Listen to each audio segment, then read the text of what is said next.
नमस्कार, FM news देख रहे हैं आप। मैं हूं आपके साथ नेहा वालिया और वक्त हो चला है उत्तराखंड की अहम खबरों का। उत्तराखंड के एग्जिट पोल के पूर्वानुमान से गदगद सीएम पुष्कर सिंह धामी ने बीजेपी के स्पष्ट बहुमत की सरकार बनने का दावा किया है। आइए आपको सुनवाते हैं उन्होंने क्या कुछ कहा।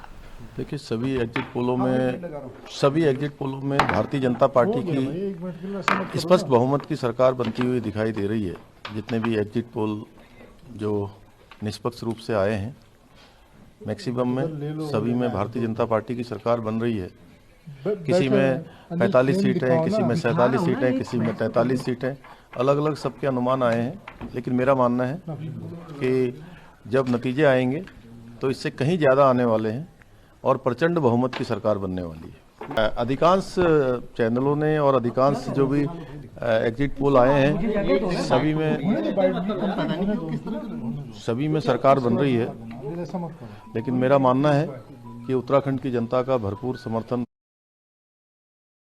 हरिद्वार जिला निर्वाचन अधिकारी विनय शंकर पांडे और वरिष्ठ पुलिस अधीक्षक डॉक्टर योगेंद्र सिंह रावत ने सोमवार को विधानसभा सामान्य निर्वाचन 2022 के आगामी 10 मार्च को होने वाली मतगणना के दृष्टिगत BHEL सेक्टर 1 स्थित शिवदेल स्कूल मतगणना स्थल का निरीक्षण किया। जिलाधिकारी और वरिष्ठ पुलिस अधीक्षक ने शिवदेल स्कूल भवन के विभिन्न कक्षों में जनपद हरिद्वार की 11 विधानसभा के EVM और पोस्टल बैलेट की मतगणना की व्यवस्थाओं को हर कक्ष में जाकर बारीकी से निरीक्षण करते नजर आए। उन्होंने मतगणना की व्यवस्थाओं के संबंध में अधिकारियों से विस्तृत विचार विमर्श किया। इस दौरान उन्होंने मतगणना स्थल पर लाइटिंग की चाक चौबंद व्यवस्था और सुरक्षा व्यवस्था के संबंध में अधिकारियों को दिशा निर्देश भी दिए। तारीख को जो मतगणना होनी है, इसके महत्व को देखते हुए यहाँ पे पर्याप्त फोर्स जो है वो तैनात किया गया है, जिसमें सिविल पुलिस, आर्म्ड पुलिस और साथ में ट्रैफिक पुलिस का भी कंपोनेंट हम लोगों ने लगाया है। और ट्रैफिक के लिए यातायात का अलग से प्लान बनाया गया है और इसमें ड्यूटियाँ लगाई गई हैं, जिससे कि वहाँ सुरक्षा व्यवस्था में कोई भी कमी ना आए। जो अभी गाइडलाइन अभी तक प्राप्त हैं, उसके अनुसार जो है विजय जुलूस अभी तक प्रतिबंधित हैं और इसके लिए इसको अनुपालन करने के लिए हम लोगों ने अलग से फोर्स तैनात किया है। और इसके बाद अगर उससे पहले कोई और अगर निर्देश प्राप्त होते हैं माननीय राज्य सरकार से, तो उनका भी अनुपालन सुनिश्चित कराया जाएगा। और कोविड के नियमों का भी पालन कराने के लिए जो भी प्रतिबंध इस समय लागू हैं, उनका लागू कराने के लिए भी पर्याप्त व्यवस्था की। हरिद्वार जिला मुख्यालय से 1 किलोमीटर दूर ही भूमाफियाओं का बोलबाला चरम सीमा पर बढ़ता ही जा रहा है। भूमाफिया रोशनाबाद में राजस्व और ग्राम पंचायत की बंजर भूमि हथियाने के साथ साथ गांव के गरीब मजलूमों की जमीन हथियाने में भी पीछे नहीं हट रहे। इतना ही नहीं, सिरकुल रोशनाबाद के आसपास ग्राम पंचायत की भूमि पर भूमाफियाओं ने अब तेजी से निर्माण कार्य भी शुरू कर दिया है।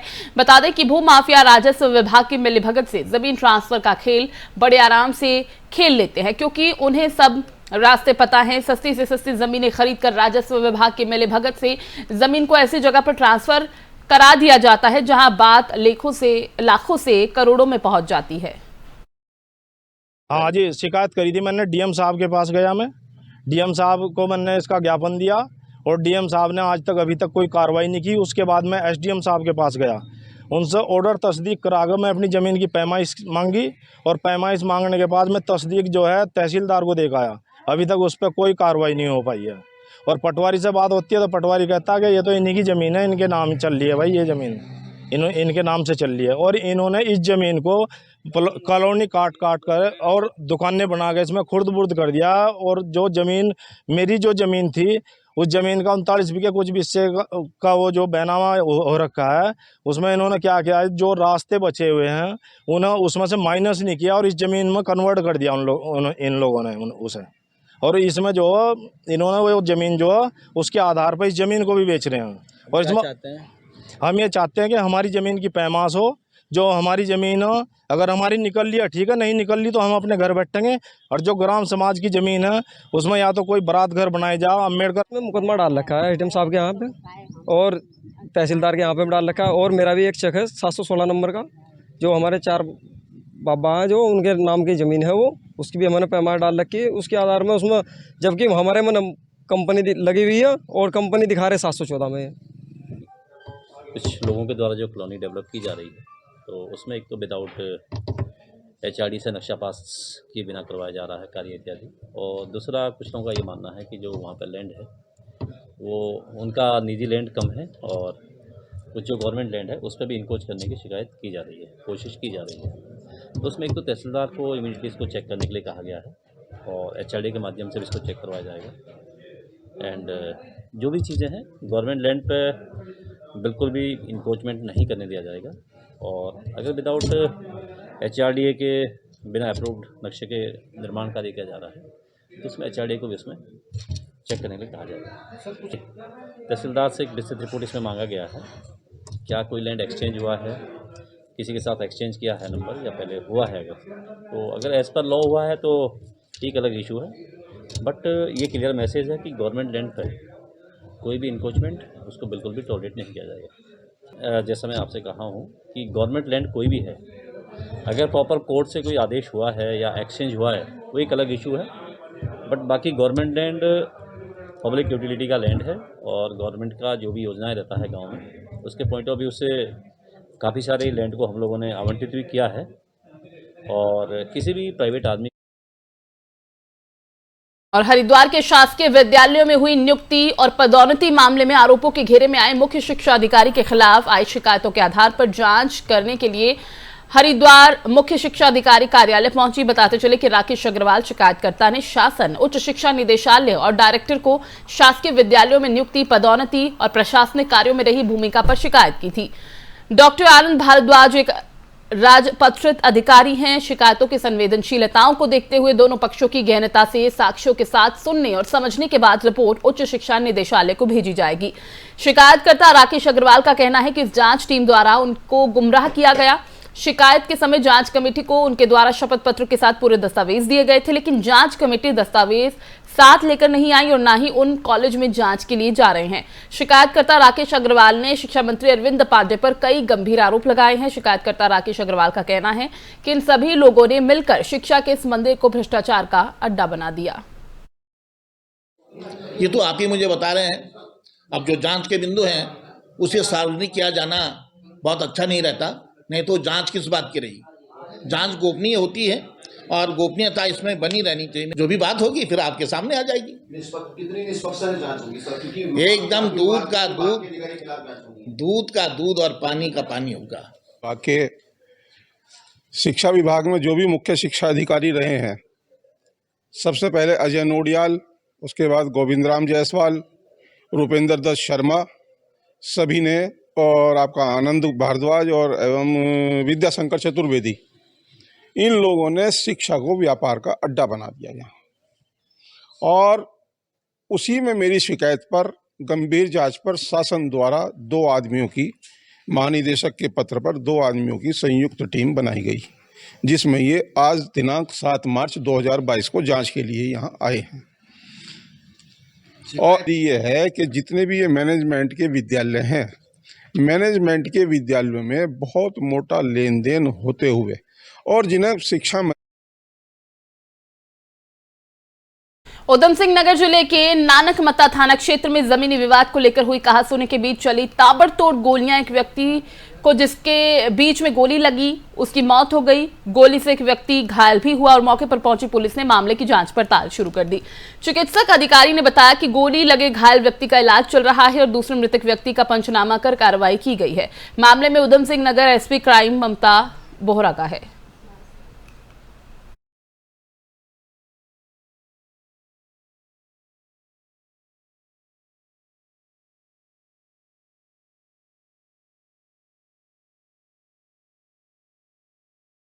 उधर रुड़की के लक्सर मार्ग पर सोनाली पुल के पास एक ट्रक ने बाइक सवार युवक को जोरदार टक्कर मार दी, जिससे मौके पर ही बाइक सवार युवक की दर्दनाक मौत हो गई।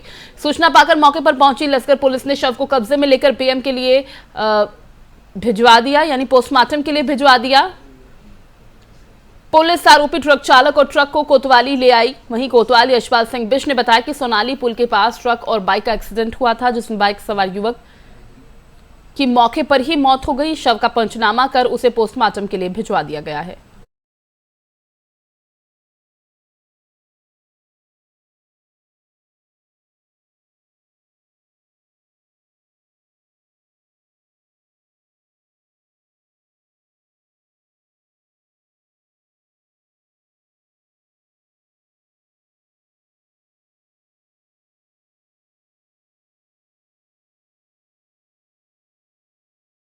उधर धर्म नगरी हरिद्वार में भगवान भोलेनाथ के मंदिरों में आज अलग ही नजारा देखने को मिला। सोशल मीडिया के द्वारा वायरल वीडियो के बाद हरिद्वार के ब्रह्मापुरी क्षेत्र में भी भक्तों ने शिव मंदिरों में नंदी महाराज की मूर्ति को दूध पिलाया। जैसे जैसे खबर फैलती गई वैसे वैसे हरिद्वार के शिवालयों में भक्तों की भीड़ जुटने लगी। श्रद्धालुओं का दावा है कि नंदी भगवान की मूर्ति दूध पी रही है। अधिकांश जगहों पर यानी ज्यादातर जगहों पर उत्साह और गहरी आस्था के कारण बड़ी संख्या में लोग नंदी भगवान की मूर्ति को दूध पिलाने पहुंचे।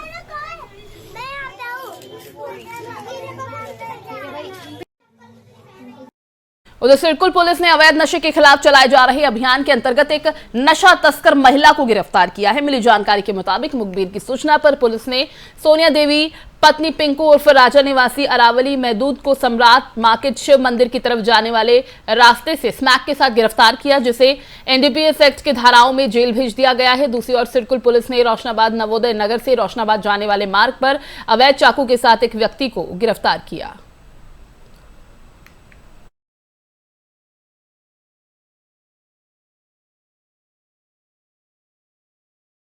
नैनीताल के हल्द्वानी मंडी में खड़े ट्रक से राशन चोरी के मामले में पुलिस ने खुलासा किया है। पुलिस ने एक आरोपी को गिरफ्तार किया है। पुलिस के मुताबिक हल्द्वानी के नवीन मंडी में 11 फरवरी को राशन से भरे ट्रक से रिफाइंड की कई पेटियां तेल चावल की बोरी चोरी हो गई। पुलिस ने जांच पड़ताल में सीसीटीवी कैमरे की मदद से एक ऑटो चालक को शक के घेरे में लेते हुए जांच शुरू की।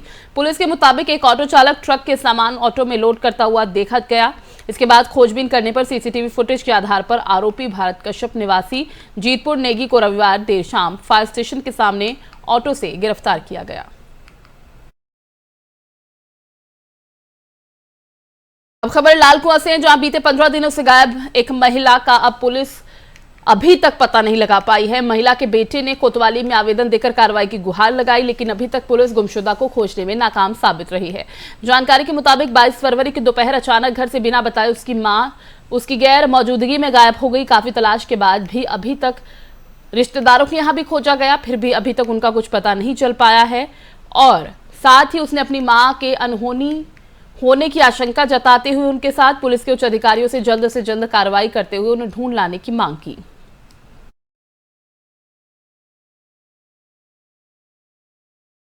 उत्तराखंड की अपडेट्स में अब तक मेरे साथ बस इतना ही। बाकी खबरों के लिए आप बने रहिए एफएम न्यूज के साथ।